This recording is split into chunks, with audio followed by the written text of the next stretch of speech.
आचार संहिता को ध्यान में रखते हुए क्राइम ब्रांच यूनिट 5 ने गुप्त जानकारी के आधार पर बड़ी कार्रवाई की है। पंचपावली थाना क्षेत्र में आरोपी राहुल रत्नदीप मसूरकर 22 वर्ष के घर पर छापा मारकर पुलिस ने 3 पिस्टल, जिंदा कारतूस, 10.128 किलो गांजा, 1 तलवार और 1 चाकू बरामद किया है।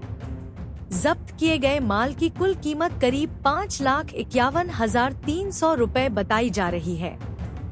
आरोपी के खिलाफ आर्म्स एक्ट समेत विभिन्न धाराओं में मामला दर्ज किया गया है। पुलिस अब इस मामले में अन्य आरोपियों की भूमिका की भी जांच कर रही है। माननीय पोलीस आयुक्त यांच्या मार्गदर्शनात सध्या चालू असलेल्या आचारसंहितेच्या अनुषंगाने गोपनीय माहिती काढून कारवाई करण्याबाबत आदेश प्राप्त झालेले होते।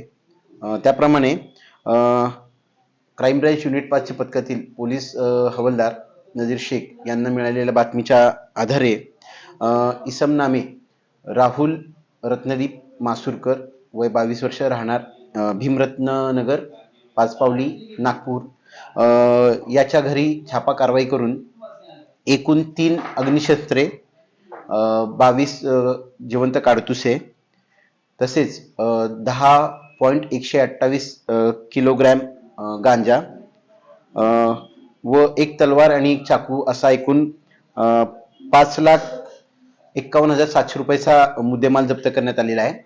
आरोपी विरुद्ध पाचपावली पोलीस ठाणे येथे आर्म ॲक्ट व एनडीपीएस ॲक्ट तहत गुन्हा दाखल करून पुढील कारवाई करत आहोत। यामध्ये आरोपीला अटक करून पुढील तपास करत आहोत। इतर अन्य आरोपींचा शोध सुरू आहे। सर मोठा साठा होता, काही घातपात करण्याची शक्यता होती का? हे गांजा तस्करी घेतल्याने इन्व्हॉल्व होता का? युवक या काय काम न करायचं काही माहिती मिळाली? यामध्ये प्रथमदर्शनी आरोपीचे इतर साथीदार निष्पन्न झालेले आहेत।